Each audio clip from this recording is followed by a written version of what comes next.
Hey, hello guys, welcome back to Zhejiang Tongli Heavy Machine channel. My name is Richard. So on the back you can see this is our high pressure cement grinding roller.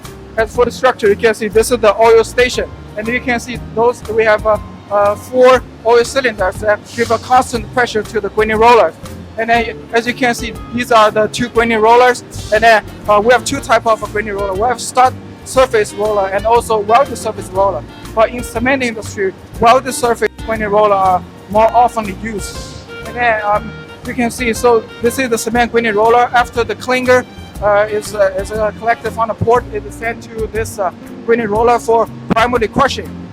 And then after it's being crushed, you can see here is a bucket elevator. So the bucket elevator will lift up small parts of cement clinkers into the feeding part of our ball mill for further grinding of the cement clinker. And then one thing features about this one is a closed circuit one, which means on the top it has a V-type powder separator that the small particles will be collected, will be directly sent to the cement silo, 20-part silo. And the coarse particles will be fall down and then enter the bucket elevators and sent to the ball mill for further grinding.